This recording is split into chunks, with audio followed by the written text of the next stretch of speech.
Hello friends, welcome to our channel. Friends, आज हम देखेंगे सुप्रीम कोर्ट का बड़ा फैसला। मृत्यु के बाद किराएदार के परिवार को मिलेगा संपत्ति पर अधिकार। फ्रेंड्स, हमारा वीडियो अंत तक देखें, लाइक कमेंट शेयर कीजिए और सब्सक्राइब करना न भूलिए। सुप्रीम कोर्ट ने कहा कि मृतक किराएदार के परिजनों से सबलेटिंग की दलील पर मकान खाली नहीं करवाया जा सकता है। सुप्रीम कोर्ट ने एक अहम फैसले में कहा है कि किराएदार की मौत के बाद उसके परिवार को उसी किराएदारी के तहत संपत्ति में बने रहने का हक है। ये सबलेटिंग यानी उप किराएदारी और किराएदार द्वारा उस संपत्ति को किसी तीसरे को किराए पर चढ़ा देना नहीं है। सुप्रीम कोर्ट ने कहा है कि मृतक किराएदार के परिजनों से सबलेटिंग की दलील पर मकान खाली नहीं करवाया जा सकता है।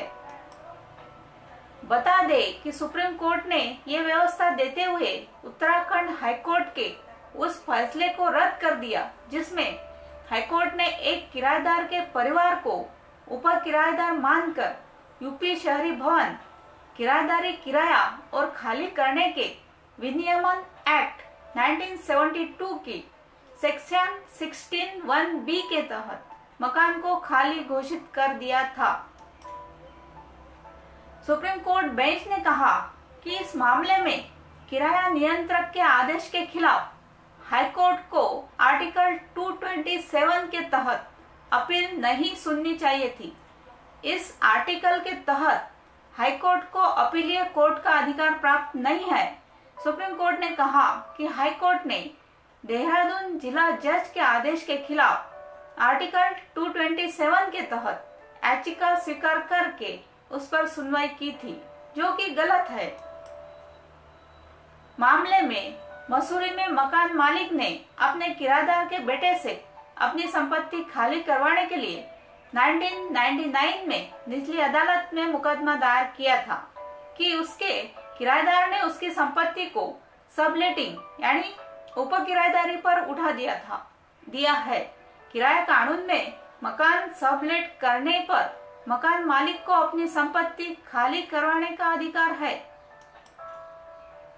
निचली अदालत के आदेश पर यूपी शहरी भवन मीन्स किराएदारी किराया और खाली करने के विनियमन एक्ट 1972 के तहत किराया निरीक्षक ने संपत्ति का औचक निरीक्षण किया तो उस संपत्ति में किराएदार को नहीं पाया।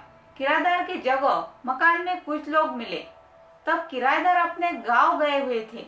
किराया निरीक्षक ने सेक्शन 16(1)(b) के तहत रिपोर्ट दी और संपत्ति को रिक्त घोषित कर दिया। किराएदार ने निचली अदालत में अपनी आपत्ति अर्जी दायर की और कहा कि उस संपत्ति में उसके भाई और उनके परिवार रह रहे हैं। परिवार के बाहर का कोई भी उसमें नहीं रहता है। किराया नियंत्रक अधिकारी ने आदेश में कहा कि मकान में रहने वाले लोग यह साबित नहीं कर सके कि वे इस मकान में किराएदार के साथ 1965 से रह रहे हैं।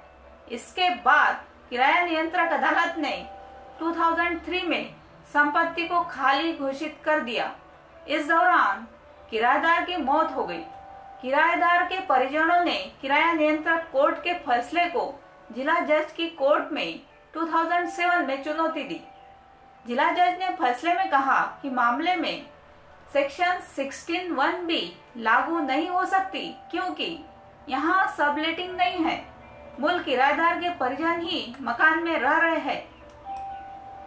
जिला जज ने किराया नियंत्रक के मकान खाली करने के आदेश को खारिज कर दिया।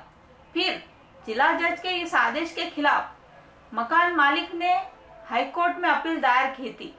हाईकोर्ट ने जिला जज के आदेश को निरस्त कर दिया और मकान को खाली करने के आदेश जारी कर दिया। इसके बाद हाईकोर्ट के इस आदेश को किराएदार के परिजनों ने सुप्रीम कोर्ट ने चुनौती दी थी। Thank you friends.